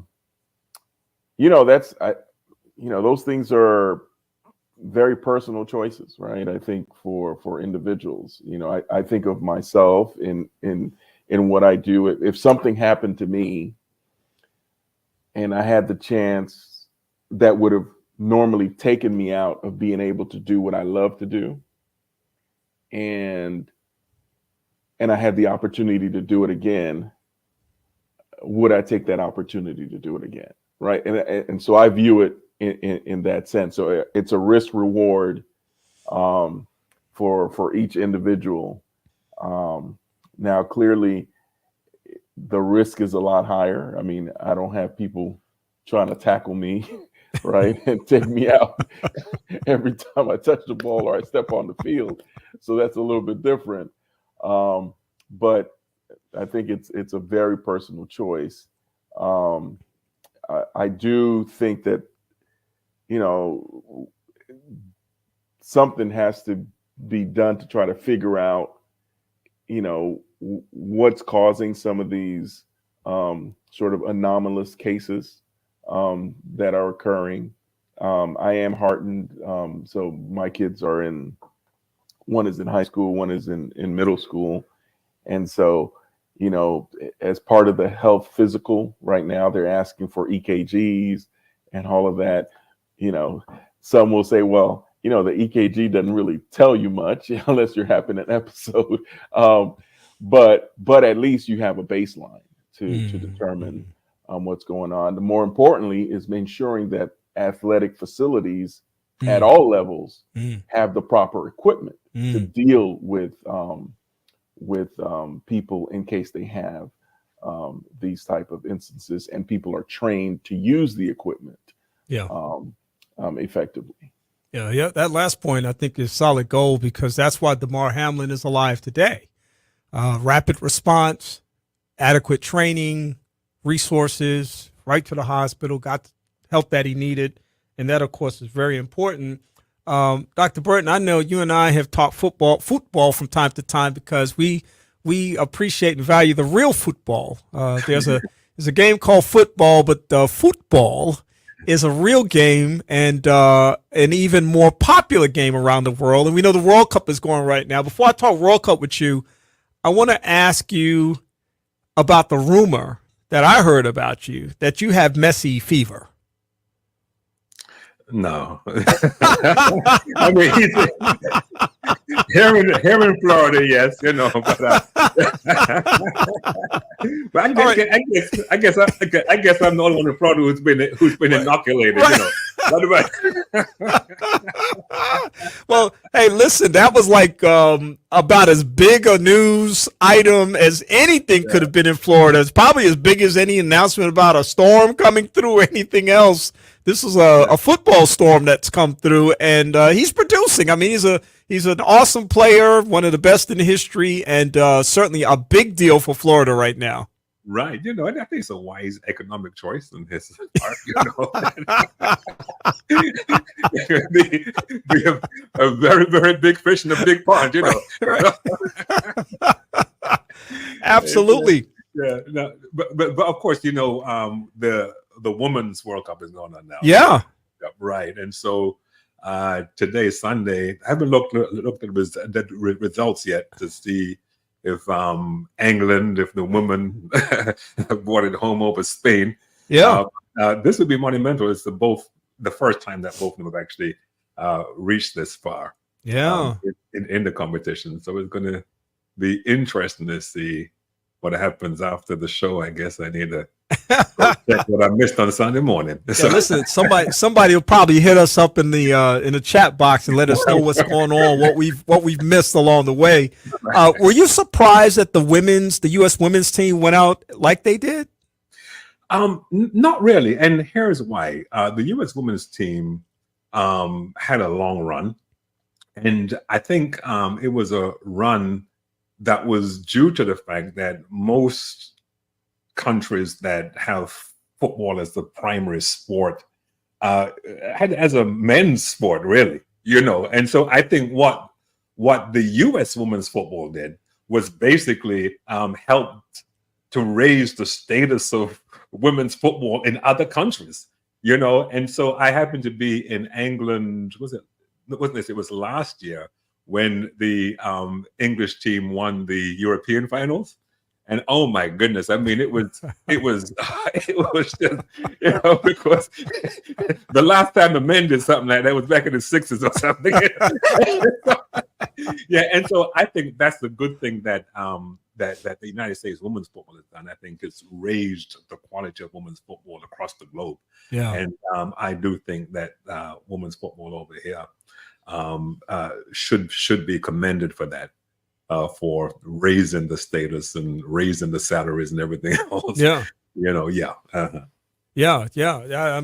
You mentioned that very important conversation within the context of professional sports and salaries and gender equality. Of course, that's a huge DEI issue that continues to be debated in business and communities all over. And the significance of that, I think, was quite profound. I needed a lighter moment because I'm going to bring it I'm going to darken it a little bit one more time. Hunter Biden has some real legal challenges at this time. And my question is going to be very basic. My question is, and I kind of separated this from Joe Biden's other issues, the age and some of the other things that he's dealing with, messaging and stuff. Because to me, this is as much a starter as anything in terms of the potential to derail his forward momentum because it's a distraction. Hunter Biden now has been, or the Hunter Biden case has now been assigned a special counsel. I tell you, Merrick Garland's been real busy, hasn't he? With regards to assigning special counsels and dealing with various legal challenges that are going on and issues that are going on. I wonder what your thoughts are about the Hunter Biden special counsel case. And this is my question, because I'm not getting into the legal issues. Only Fred might be able to do that. But even though he hasn't probably studied the case deeply enough to give an opinion, what I want to know is, what is the potential that Hunter Biden's legal challenges will derail Joe Biden's ambitions for a second term in office? I'll start with Dr. Greene. That would be ironic. I mean, considering the fact that, you have President Trump, former President Trump, with, as you indicated, 4 cases, 91 counts, and moving right ahead towards the Republican nomination.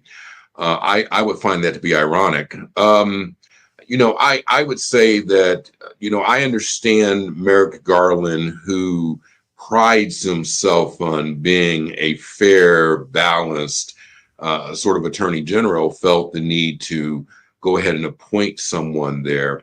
I would just find it to be terribly disturbing and ironic if it really harmed Biden's campaign. I think that his son, that's presuming, and I think there's a fair presumption that President Biden's not in any way implicated. I understand that his son conceptually could have done some things that he should not have done. And if we go back and look, he attempted to plead guilty to some lesser charges. The federal judge said, nah, not going to go for that. And so that kind of brought you back to this point. So presuming that the president's not implicated in any serious wrongdoing, I just can't imagine how that should derail his campaign.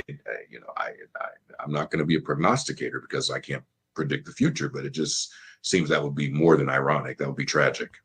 Yeah, well, with a weak campaign already, it only seems that doesn't help his case any little thing that can probably, you got the Robert Kennedy factor in here still. He's going to whittle off some votes. You've got the Cornel West thing going on.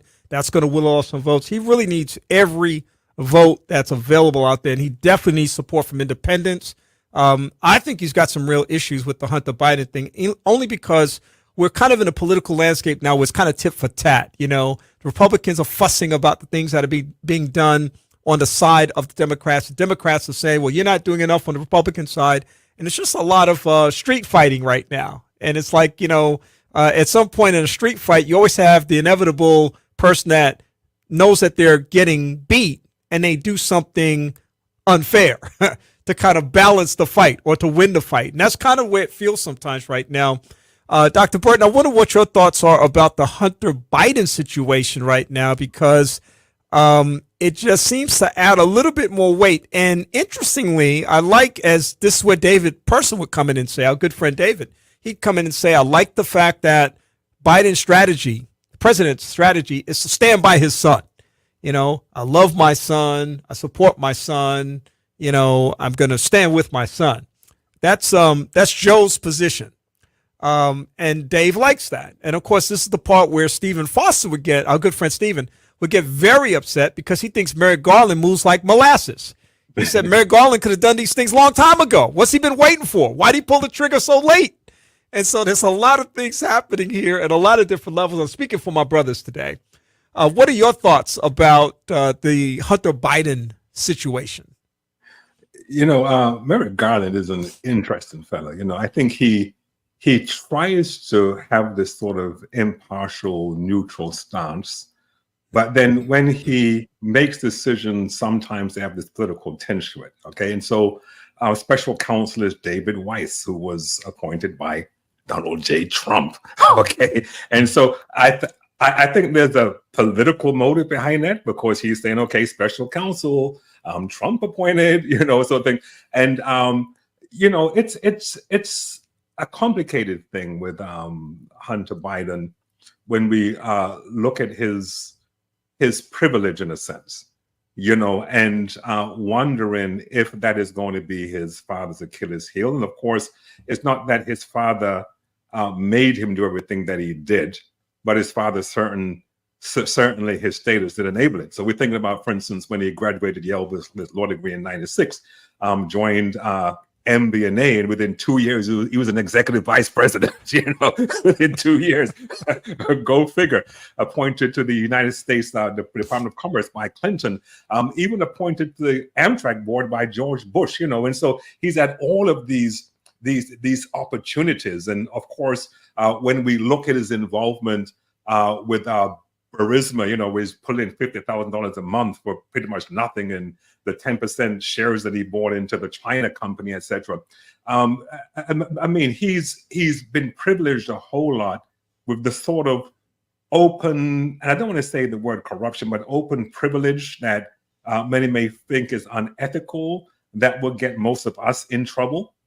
Okay, and so I think when we look at Biden's approach, yes, he's a father and he should stand by his son. Sometimes he stands by his son too much, because if I were the grandfather, I wouldn't have, not recognized, even if my son wanted to say, I understand the legal implications, that some may have to pay more child support, but so what?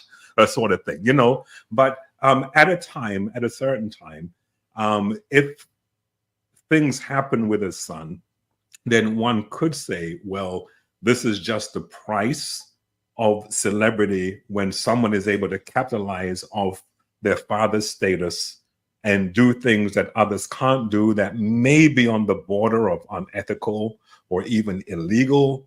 And when that happens, and the cards begin to fall, then Joe, even though he is the king or the ace or the joker, whatever you want to see it, is going to fall with the deck. Ronald, your thoughts about Hunter Biden and his legal challenges? Sure. So I do think that some of it is whataboutism, right? And so I think that that's how Congress has placed it, right? So, they opened investigations around this issue, right? And so the impeachment inquiry is sort of around this issue, what type of involvement, and so forth. But I do agree that this is tarnishing the brand, right? Politics is about building a brand and having people who believe in the brand enough to go and pull the lever, quote unquote, for you. And if people are not confident in the brand that you've built, then they're not willing to come out and support you. And so the whole notion of him being Biden, the father, being an honest guy, some may question, well, is he completely competent right now? But his intentions are generally good. So if you hit into that, then you have a certain tier of voters who, I'm not sure. I'm going to get out of my seat at a time where the other guy, I'm not impressed by him either. So I may just sit this one out. So I think from a brand perspective, it's hurtful. And then the whole issue with the granddaughter piece, and I understand whatever those internal familial dynamics are, but that's also a brand tarnishing component as well. So all of those things, I think, are not helpful to him when people are feeling sort of a sense of malaise economically, right? Even though from a empirical perspective, the economy is doing much better than it was several months ago, but people are not feeling that it's working for them. And so that causes issues from my perspective. I'm always pretty critical of the Democrats' poor marketing and public relations strategies. And I want to use this example as one thing. We all know the pillow guy. We know that the pillow guy is a surrogate of the Trump campaign. I've probably seen in the last 5 days 100 pillow guy commercials. Now he's selling pillows. He's not campaigning for Trump. But by him being out there and visible, it reminds you about the candidate, and it reminds you about their union and their relationship. And I'm not suggesting that there was any conspiracy to make this happen at this time. He's everywhere right now. I don't know if you guys have seen the commercials or not, but every time, in a half-hour show, I see that commercial 4 times easily. and it's the pillow guy pushing his pillows out there. I haven't even paid attention to what he's selling. I just know it's the pillow guy, and people are kind of noticing him and loving his pillows and stuff like that. And I haven't said I need to go get a pillow guy pillow. So it's not having that kind of an impact on me, but it's having an impact on people, I think. I think the timing is so well placed that suddenly he has reemerged as a force in the marketing industry. And again, the Democratic Party lacks those kinds of things that push their information out. You know, the Biden administration, I think, I'm going to say as much as I can today while David's not here. The Biden administration has taken a victory lap several times on various issues. And I think they're too caught up in taking victory laps. You know, there's still so much work that has to be done. And they're doing the work, but we're not hearing about the work. That's the thing. They're doing the work. Even on the economic piece, I don't really hear the counter argument on the economic piece. And spoken in a way that people can understand, because in our last conversation, I mentioned the fact that even though, and I gave a whole list of these things that Joe Biden's administration have done, at the end of the day, people think about when they go to the gas pump and gas prices are high. They think about when I go to the store, I'm walking out of the store, I spend $100 worth of grocery and I have 2 bags of grocery in the small plastic bags. You know, that's what they're thinking about, because that's how they're living life every day on the ground. So to Ronald's point about the economic stuff, that's extremely important, because that's the language that people talk. What's happening in my pocket and who's best positioned to help me in that situation? And we got to think about that. Guys, I got about 4 minutes, but I got to hear from you very briefly, because COVID is returning. It is a new strain that's out there. They say that it is more dangerous than any other one because it's kind of a silent thing. You don't necessarily see the symptoms anymore that we were seeing initially, but the virus has kind of figured out how to disguise itself once again and become the monster that it's always been, still killing about 400 people a week in the nation. People are still being hospitalized. And I have actually gone back to when I'm in a room with a lot of people to wearing my mask again.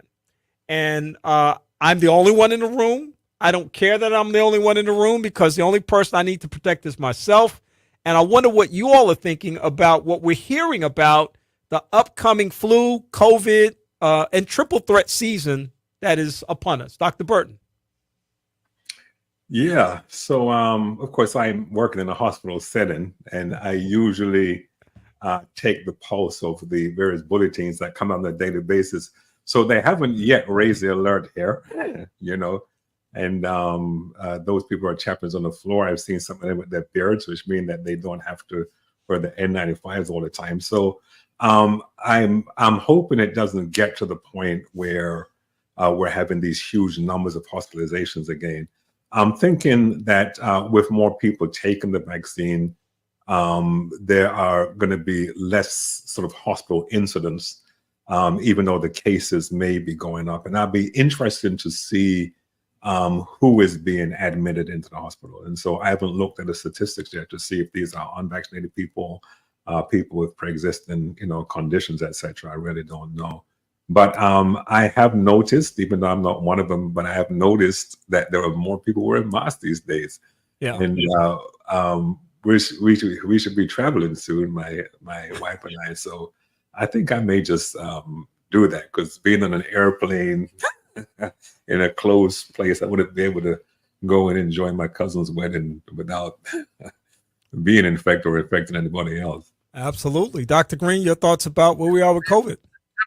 You know, I have a wait and see attitude. I really do hope that it doesn't spiral back up. I think the numbers are concerning and even troubling. I haven't yet started back wearing a mask, other than I should say that I was wearing one as I was in and out of the hospital, you know, here in Grand Rapids a week or so ago, because obviously I was visiting, you know, someone who was in the hospital very sick.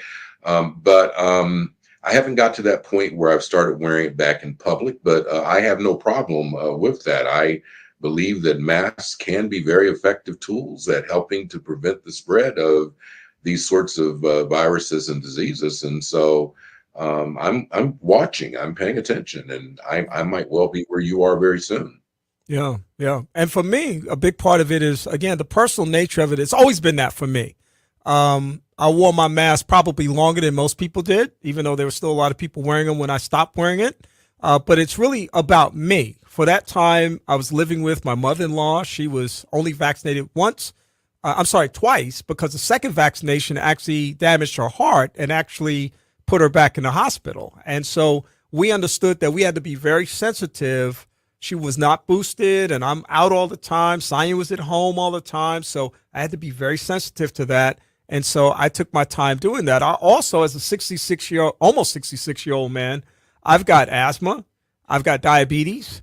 And so I've got to, and even though those things are under control, I have them. And I'm African American. And so from a statistical standpoint, I'm at a very high risk, regardless of whoever else is in the room. It's me. I'm at risk. And so I have to think about me. Ronald, I'm going to give you the final thought on COVID. Sure. So quick thought. I'm watching as well. I'm hoping that the numbers don't spiral out of control. My fear is that if they do, there's such a cultural divide on how to address it that we're not going to find the solutions that are readily accepted by our society. So I certainly hope that the numbers stay low. Well, listen, you guys have been absolutely amazing today. I don't want to close without acknowledging the birthday of a very significant thing that has happened in our nation over the past 50 years, and that's the birth of hip hop. So happy 50th birthday, hip hop. It's time for commentators' choices. I'll start with Dr. Fred Greene.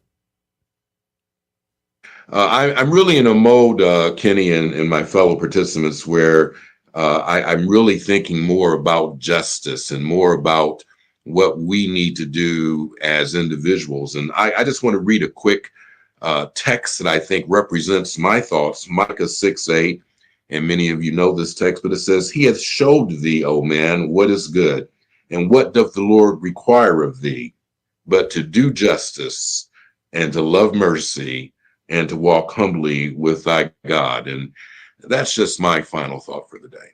Thank you very much. Ronald, Brise. Yeah, my thought is that we live in a democracy and it requires participation.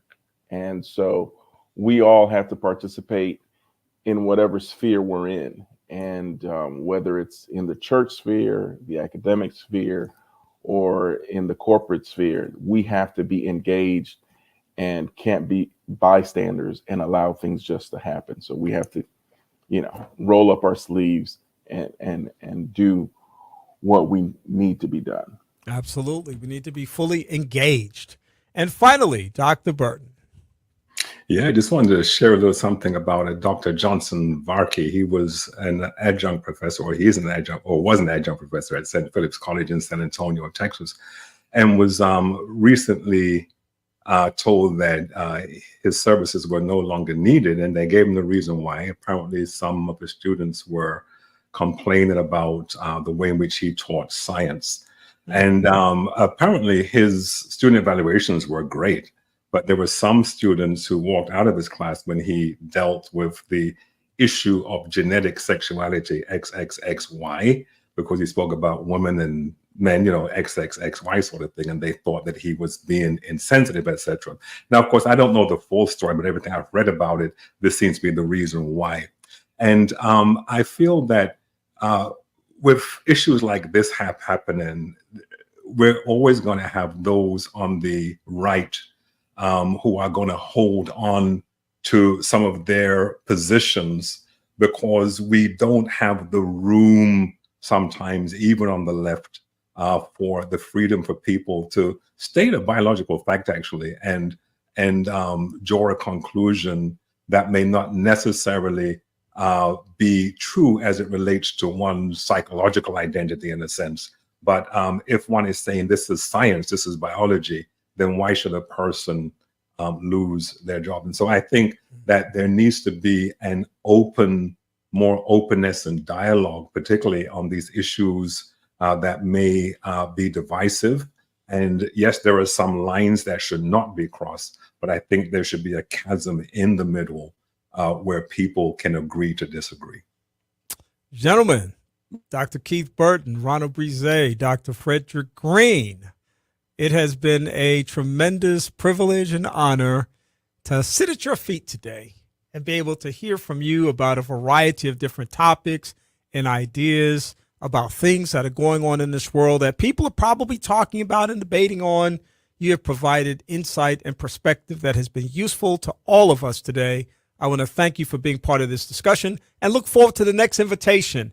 And Ronald, you probably, just kind of, know that I'm watching you. Let me say like that. I'm watching you. Guys, thank you so much for being with me today. Appreciate it.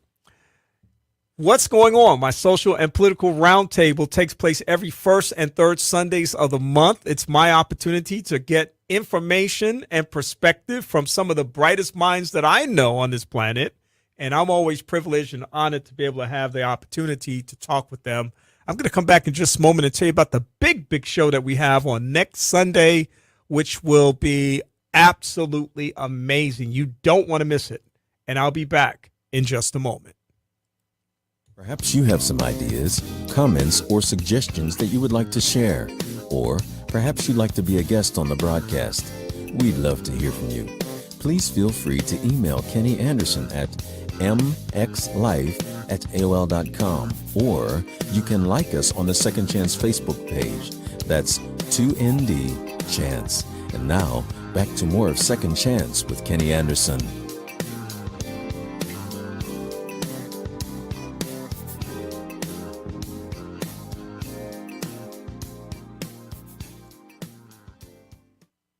Once again, shout out to Dr. Keith Burton, Ronald Brise, and also Dr. Frederick Greene for joining us on this afternoon for a great conversation. On next Sunday, I've got conversation with Matt Mandrella, the Huntsville music officer, about the big Huntsville Music Month event that actually leads into the start of Jazz in the Park, which is going to take place on September the 1st, 2nd, and 3rd. Big music weekend in Huntsville, Alabama.